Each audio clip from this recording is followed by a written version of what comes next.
رات کو اپنے رب کی بارگاہ میں بیٹھ کے کہے کہ تو حاکم و عادل ہے، مگر کبھی کسی بندے کو اتنا تنگ نہ کرنا کہ وہ اتنی تکلیف میں آئے کہ وہ خود تو کچھ نہیں کر سکتا، ماڑا ہے، لیکن پھر وہ رات کو اپنے رب کی بارگاہ میں بیٹھ کے کہے کہ تو حاکم و عادل ہے، مگر تیرے جہاں میں ہے تلخ بہت بندہ مزدور کے اوقات۔ پھر ایسا نہ ہو غریب ہے، ماڑا ہے، خود تو کچھ نہیں کر سکا، پھر اللہ کی بارگاہ میں تیری شکایت کرے۔ ایسا نہ کرنا کہ جب آپ کسی کو تکلیف دیتے ہیں، جب آپ ستاتے ہیں، جب آپ وہ بات کرتے ہیں جو اس بندے میں موجود نہیں ہے، جب آپ جھوٹ بولتے ہیں اپنے نفس کی تسکین کے لیے، جب آپ زیادتی کرتے ہیں صرف اپنی انا کے لیے، تو پھر بعدوں کا دعائے ضرر نکلتی ہے منہ سے۔ میرے نبی پاک علیہ السلام کے درویش صحابی تھے حضرت سعید بن زید رضی اللہ تعالیٰ عنہ، فقیر فاقہ مست، حضرت عمر رضی اللہ تعالیٰ عنہ کے قریبیوں میں سے تھے۔ ایک عورت نے الزام لگا دیا زمین کے قبضے کا۔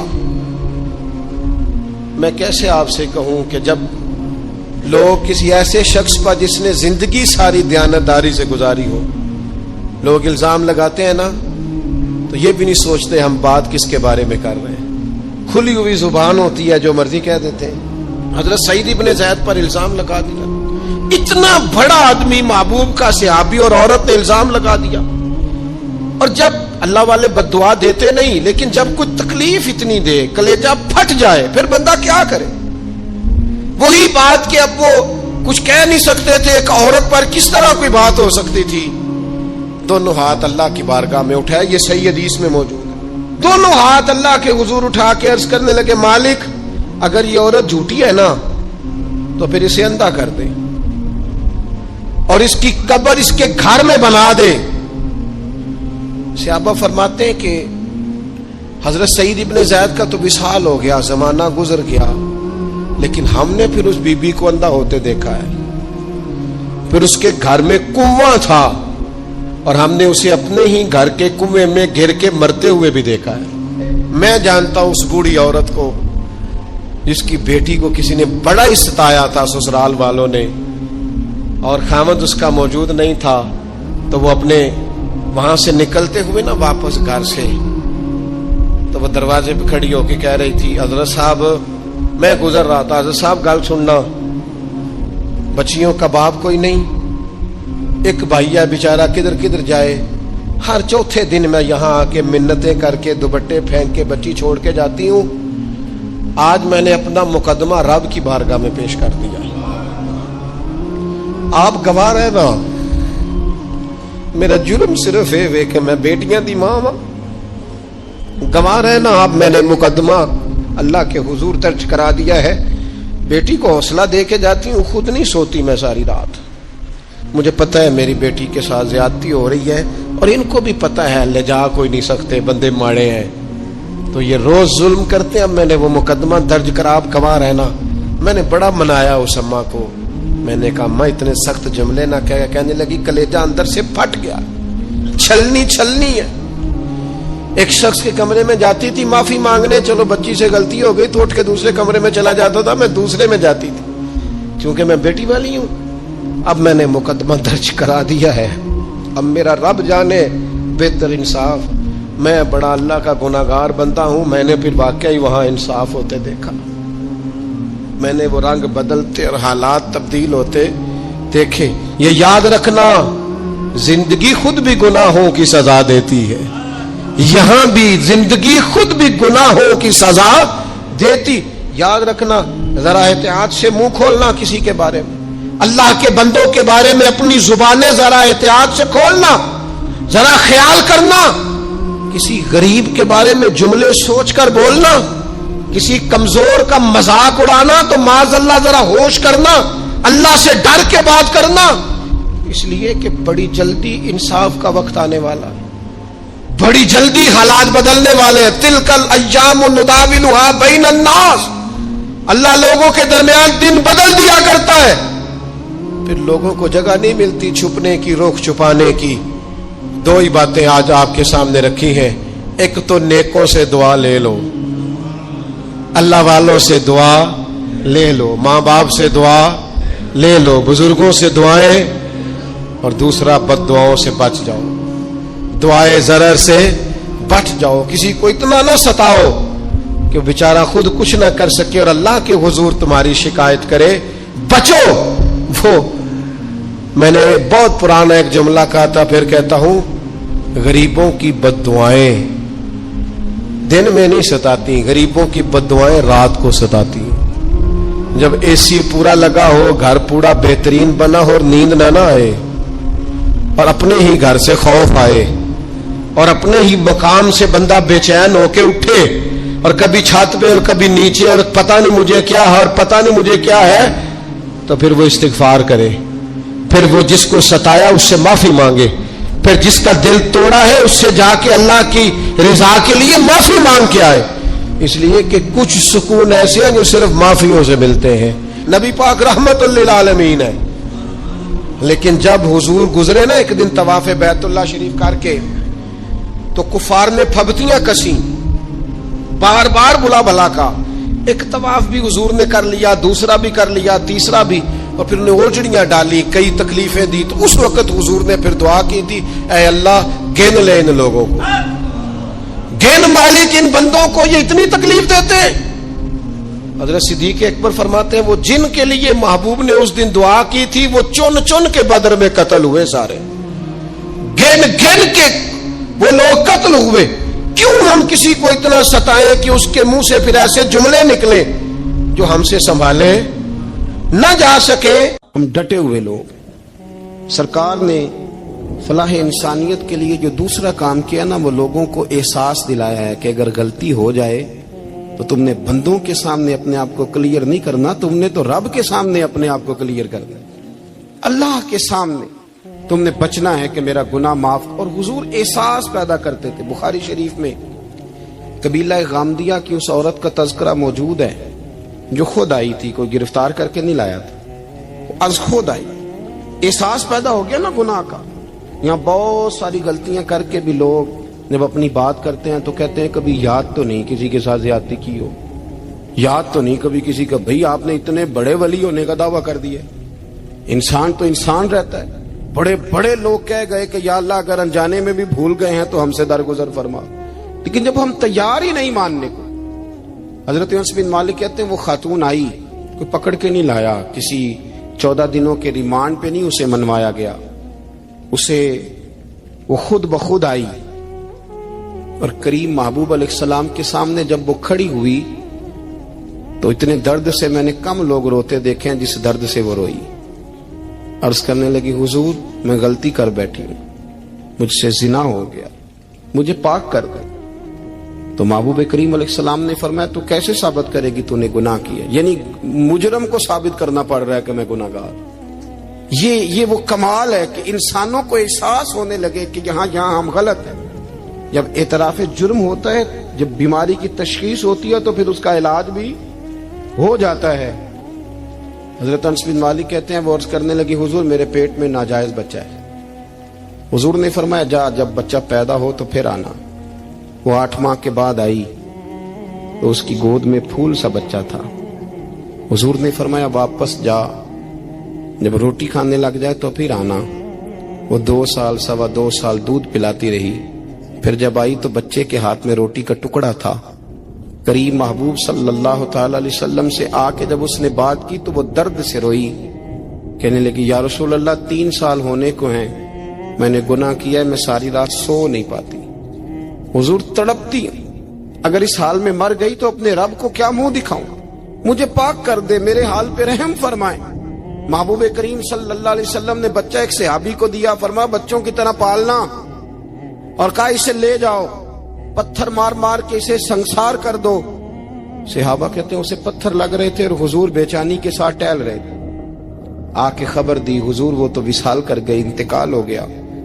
فرمایا یہاں تک تو بات اس کی تھی۔ حضرت انس بن مالک کہتے اب محبوب کریم نے صحابیات سے فرمایا اسے غسل دو، کفن پہناؤ، جنازہ تیار ہو جائے تو مجھے خبر کرنا۔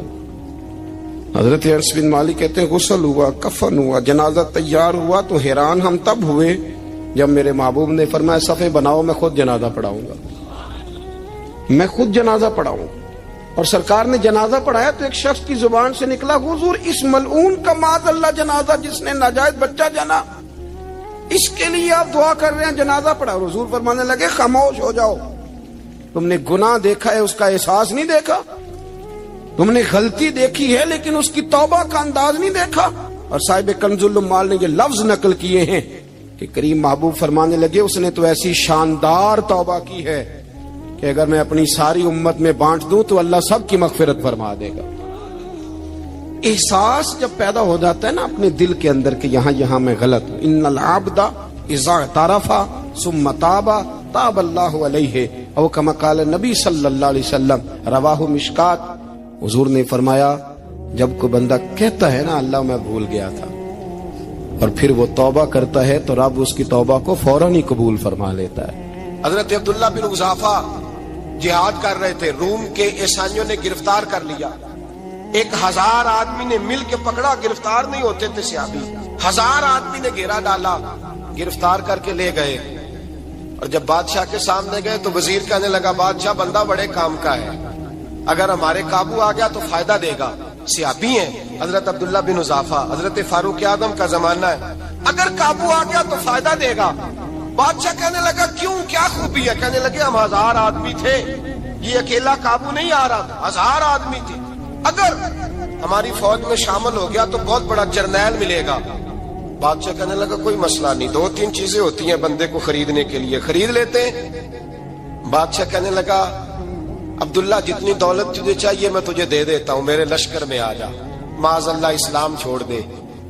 حضرت عبداللہ بن حذافہ کیا فرماتے ہیں بڑا تو بیوقوف ہے، میں نے دولت کمانی ہوتی تو مدینے میں بیٹھ کے تجارت کرتا، میں دولت کمانے نہیں نکلا، میں تو رسول اللہ کی رضا کمانے کے لیے نکلا ہوا ہوں۔ دولت کمانی ہوتی تو کسی مارکیٹ میں ہوتا، میدان میں آنا تھا، شہادت ہے مطلوب مقصود مومن، نہ مال غنیمت نہ کشور کشائی، یہ دولت تو لونڈی ہے رسول اللہ کے دروازے کی، یہ تو پیچھے پیچھے پھرتی ہے نبی پاک کے غلاموں، یہ کمانی ہوتی تو میں کسی مارکیٹ میں ہوتا، میدان میں تھوڑا ہوتا۔ عبداللہ بن حذافہ سے دوسری چال چلی، کہنے لگے میاں عہدہ جو تجھے چاہیے، میں بادشاہ ہوں، میرے نیچے جو عہدہ تو کہے گا وہ تجھے مل جائے گا۔ حضرت عبداللہ بن حذافہ کہنے لگے شاید تجھے پتہ نہیں میری تعریف کیا ہے، شاید تو جانتا نہیں میری تعریف کیا ہے۔ کہا صاحب کی کیا تعریف ہے؟ کہنے لگے میں رسول اللہ کا صحابی ہوں اور کائنات میں سب سے بڑا عہدہ مصطفیٰ کے صحابی ہونے کا عہدہ ہے۔ صحابہ وہ صحابہ تھے جن کی ہر صبح عید ہوتی تھی، خدا کا قرب حاصل تھا، نبی کی دید ہوتی تھی۔ فرمایا میں نے حضور کے جلوے دیکھے ہوئے ہیں، مجھے عہدے کی ضرورت ہی نہیں، اور میں نے عہدہ لینا ہوتا تو میں سیاست کرتا، میں تو شہادت لینے نکلا ہوں میدان میں، عہدے کا میں نے کیا کرنا ہے؟ اب بادشاہ کہنے لگا اسے قتل کر دو۔ وزیر کہنے لگا نہیں، ایک بات اور ہے، مجھے ایک چال اور چلنے دو۔ کہا وہ کیا؟ کہنے لگے میری بیٹی بڑی خوبصورت ہے، مجھے موقع دو اپنی ہی بیٹی کو سجا بنا کے، وہ جوان جس کی جوانی اتنی بڑی ہے کہ 1000 آدمی مقابلے میں کھڑا نہیں ہوتا، اس جوان کے کمرے میں رات کی تنہائی میں بنا سوار کے بی بی کو بھیجا۔ وہ بی بی کہتی ہے میں ساری رات بن سور کے اس صحابی کے کمرے میں بیٹھی رہی، لیکن یہ کیا شخص تھا، ساری رات ہی مسلح پہ بیٹھا رہا، ساری رات ہی، کچھ دیر تھک جاتا تو یہ کریم رسول پہ درود پڑھنا شروع کر دیتا۔ بی بی کہتی ہے سحری ہو گئی تو میں نے چھو کے دیکھا کہ انسان ہے کہ جن ہے، یہ بندہ ہے کہ فرشتہ ہے، چھو کے دیکھا۔ کہنے لگے پیچھے ہٹ جا۔ میں نے کہا میں نے تو سنا تھا تو 1000 کے مقابلے میں ہے اور تو اتنا بے حس ہے کہ بنی سوری دلہن بیٹھی ہے، تو نے نظر نہیں کی؟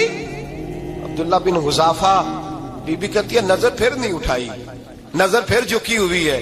کہنے لگے بی بی میں مجبور ہوں، اب میرے اوپر کوئی حسن نہیں چلتا، میں نے جلوائے بدوحا کا دیدار کیا ہوا ہے، اب میری نگاہوں میں جچتا نہیں کوئی، اس لیے کہ جیسے میرے سرکار ہے ایسا نہیں کوئی۔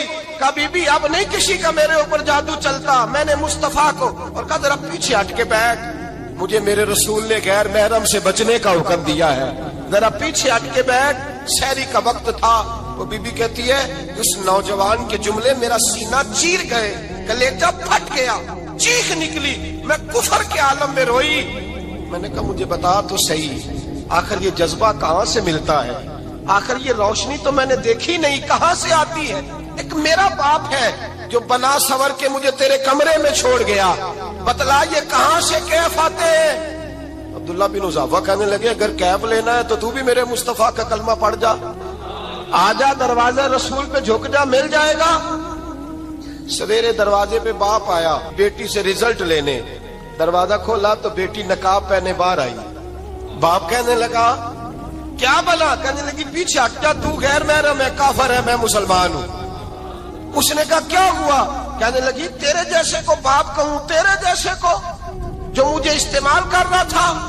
میں تجھے باپ نہیں مانتی، میں اب رسول والی ہو گئی، میں حضرت فاطمہ کی کنیزہ ہو گئی، میں اب نبی کریم کی خادمہ ہوں، خبردار میرے قریب نہ آنا۔ یہ داؤ بھی ناکام ہوا۔ اب حضرت عبداللہ بن حذافہ کے سامنے موت کھڑی کی، ایک کڑا میں تیل گرم کیا، کہنے لگے تجھے اس میں جلایا جائے گا۔ حضرت عبداللہ بن حذافہ رضی اللہ تعالیٰ عنہ جب جلنے کے قریب ہوئے تو رونے لگے۔ روم کا بادشاہ کہنے لگا شاید ڈر گیا ہے، کہنے لگے اب سمجھ آئی ہے، اب تجھے پتا چلا ہے، چلا آ جا۔ حضرت عبداللہ بن حذافہ کہنے لگے تو کافر ہے، تیری کافروں والی سوچ ہے، اس لیے نہیں رویا کہ موت سے ڈر گیا ہوں، میں تو اس لیے رویا ہوں کہ ایک جان ہے، وہ نبی پاک پہ قربان ہو رہی ہے، کاش رب مجھے 1000 جان دیتا، میں ساری مصطفیٰ پہ قربان کر دیتا۔ ایک سنار نے گلی میں ایک یتیم چھوٹے سے بچے کو گھومتے دیکھا تو سنار بے اولاد تھا، بچے کو اٹھا کے گھر لے آیا، 18 سال اس بچے کی پرورش کی، اس کو پالا پوسا جوان کیا۔ سنار کے پاس وہ دکان پہ چلا جاتا، وہ کئی دفعہ دکان پہ رہتا، کئی دفعہ گھر میں رہتا۔ ایک دفعہ وہ دکان پہ تھا، بچہ گھر تھا، 18 سال کا جوان، اس کی بیوی اکیلی تھی، وہ جس نے ماں بن کے پالا تھا اس نے اسی پہ حملہ کر دیا، اس کا بازو بری نیت سے تھاما، بیوی چیخی، تھوڑی دیر گزری تو وہ نوجوان پیروں میں بیٹھ گیا، کہنے لگا اماں پتہ نہیں مجھے کیا ہوا۔ شام کو سنار آیا، بیوی چیخنے لگی، چلانے لگی، کہنے لگی آج عجیب بات ہوئی، جس کو میں نے جگر کا خون دے دے کے پالا اسی نے گندی نظر ڈالی۔ سنار محو حیرت ہے، بیوی کا خیال تھا کہ لاٹھ اٹھائے گا، ڈنڈا اٹھائے گا، نوجوان کو مارے گا، لیکن وہ رونے لگ گیا۔ اس نے کہا آج اس نے میرا بازو تھاما ہے، جانے کیا کیا ہے؟ پریشان ہونے لگ گیا، سجدے میں گر گیا، کہا تو بتاتا کیوں نہیں؟ تو وہ سنار کہنے لگا اس کی غلطی نہیں، 18 سال کے بعد آج مجھ پر بھی شیطان سوار ہوا تھا۔ ایک عورت آئی تھی، وہ اپنے بازوؤں میں چوڑیاں پہننا چاہتی تھی تو میں نے بھی گندی نظر سے ہاتھ ڈالا تھا، رب کریم نے مجھے فوراً اس کی سزا دی۔ جن کے گھروں میں بیٹیاں ہوتی ہیں ان کی نظریں گندی نہیں ہوتی، جو بیٹیوں کے باپ ہوتے ہیں، جو بہنوں کے بھائی ہوتے ہیں، ان کی نظریں گندی۔ اور اگر تو ٹیلی فون کرتا ہے، تو کسی عورت کے ساتھ تعلق رکھتا ہے تو یہ بات لکھ لے، امام فخر الدین رازی 1، علامہ اسماعیل حقی 2، ملا جلال الدین رومی 3، امام خازن 4، امام جلال الدین سیوطی 5 حدیث کے استاد اور محدث لکھتے ہیں کہ اگر تو کسی پر گندی نظر ڈالے گا تو تیرا گھر بچ سکتا، یاد رکھ نہیں بچے گا، اس لیے کہ تیری نظر کسی کی بیٹی کو بیٹی سمجھ تاکہ تیری بچی کا پردہ قائم رہے، کسی کی بہن کو۔ یہ کیا بات ہوئی کہ تو جتنا مرضی گند معاشرے میں پھیلاتا رہے تیرا گھر بچا رہے؟ یہ کیسے ہو سکتا ہے؟ فَإِنَّ لَهُ مَعِيشَةً ضَنْكَ، اللہ فرماتے ہیں زندگی تنگ ہو جائے گی تیرے لیے مشکل، تو ڈھونڈتا پھرے گا کہ میں مرنے کو جگہ تلاش کروں۔ سچی توبہ کرے، کھری توبہ کرے، یہ گناہ انسان کو مجبور کر دیتے ہیں۔ حضرت عبداللہ بن مبارک رحمت اللہ تعالی علیہ، ان کے سینکڑوں شاگرد تھے، ایک شاگرد کے انتقال کا وقت آیا تو گھر گئے ملنے، آپ کہتے ہیں میں نے زور لگا لیا پر اس کی زبان پر کلمہ جاری نہیں ہوا، میں اسے کہتا کلمہ پڑھ پر اس کی زبان پر جاری۔ اللہ اکبر، بہت بڑی نعمت ہے، دعا فرمائیں اللہ ایمان کی موت عطا فرمائے، ایمان کی موت دے اللہ کریم، ایمان کی موت دے۔ ایسے بھی لوگ دیکھے ہیں، مسجد نبوی ہے، رسول اللہ کا شہر ہے، سر سجدے میں ہے، روح پرواز کر گئی، روح پرواز، کتنا نصیبوں والا ہے، کتنا نصیبوں والا ہے کہ مسجد نبی میں سر سجدے میں رکھا ہے، اور اللہ تبارک و تعالیٰ نے محبوب کے قدموں میں موت عطا فرمائی۔ تو حضرت عبداللہ بن مبارک کہتے ہیں میں نے اس کو کہا کلمہ پڑھ، تو اس کی زبان پہ جاری نہیں ہوتا. میں بار بار کہتا تو وہ منت کرتا، کہتا حضور میں کوشش کرتا ہوں جاری نہیں ہوتا. فرماتے میں پریشان ہو کے اٹھا، ابھی میں دروازے پہ پہنچا تھا، اس نے چیخ ماری اور روح پرواز کر دی. بچے رونے لگے، بیوی رونے لگی. تو میں نے اس کی بیوی سے کہا کہ جرم کیا کرتا تھا، اتنا بڑا پاپی پہ کلمہ جاری نہیں ہوا. اس کی زوجہ کہنے لگی حضرت جی 2 گناہ تھے اس کے. ایک تو یہ شراب کا عادی تھا، روکتی تھی باز نہیں آتا تھا، اور دوسری بات یہ کہ یہ اپنی اماں کا نافرمان تھا. وہ 2 گلیاں چھوڑ کے رہتی ہے، یہ کبھی ملنے نہیں گیا تھا. اس بوڑھی کا کلیجہ اس کی طرف سے بڑی تکلیف میں تھا. تو حضرت عبداللہ بن مبارک کہنے لگے جا تو بھی دعا کر، اور اس کی ماں کو بھی کہہ دعا کرے کہ یہاں تو یہ کلمہ نہیں اسے نصیب ہوا، اللہ کرے اللہ آخرت کی منزلیں اس کی بہتر فرما دے. یہ حدیث سنانے لگا ہوں، حدیث ہے، حدیث رسول ہے. جوان خاص کر کے ذرا میری بات پہ توجہ کرے، اور بزرگ خاص کر توجہ کرے جنہوں نے تربیت کرنی ہے. سنیں، حضور کی بارگاہ میں ایک نوجوان آیا ہے، یہ سنگ میل ہے حدیث، اس کو یاد رکھنا. عرض کی حضور میں سارے گناہ چھوڑ سکتا ہوں، زنا نہیں چھوڑتا. حضور مجھے زنا کی اجازت ہونی چاہیے. میرے حبیب نے تھپکی دی، بٹھا لیا. میں کہتا ہوں حضور نے گناہگاروں کو معاشرے سے کاٹا نہیں، ان کی تربیت فرمائی ہے، ان کی تربیت فرمائی ہے، ان کو قریب فرمایا. میرے حبیب کریم صلی اللہ علیہ وسلم نے فرمایا ادھر آ بیٹھ جا، بیٹھ گئے. حضور نے فرمایا تو پسند کرتا ہے تیری ماں کے ساتھ کوئی بدکاری کرے؟ حضور نہیں. فرمایا تو پسند کرتا ہے تیری بیٹی کے ساتھ کوئی بدکاری کرے؟ یا رسول اللہ میں آنکھیں نکال دوں گا. حضور نے فرمایا تو پسند کرتا ہے تیری بہن کے ساتھ؟ حضور میں کاٹ ڈالوں گا وہ ہاتھ جو میری بہن کی طرف اٹھیں گے. فرمایا تو پسند کرتا ہے کہ تیری خالہ پھپھی ممانی کی طرف کوئی ایسی حرکت کرے؟ حضور میں کاٹ کے رکھ دوں گا ان لوگوں کو جو بات بھی کریں گے. میرے حبیب نے فرمایا اچھا جس کے ساتھ تو بدکاری کی اجازت مانگ رہا ہے وہ کسی کی ماں نہیں لگتی، وہ کسی کی بہن نہیں لگتی، اور کسی کی بیٹی نہیں ہوگی؟ یاد رکھے ملا جلال الدین رومی 1، امام غزالی 2، اعلی حضرت فاضل بریلوی 3. بزرگ متفقہ طور پر لکھتے ہیں، فرماتے ہیں جو گند کے ساتھ دوسرے گھر میں تاڑتا ہے وہ اپنے گھر کی خیر منا لے. جو گندی نظر دوسروں پہ رکھتا ہے وہ اپنے گھر کی خیر منا لے. اس لیے کہ جو جرم وہ کسی کے کھاتے میں ڈالے گا وہ سزا بن کے اس کے گھر کی طرف لوٹا دیا جائے گا. جو بدکاری وہ کسی کے کھاتے میں ڈالے گا وہ سزا بن کے اللہ اس کے گھر کی طرف لوٹا دے گا. اگر اپنے گھر کو پاک رکھنا چاہتے ہو تو دوسروں کی طرف پاک نظر رکھنی شروع کر دو.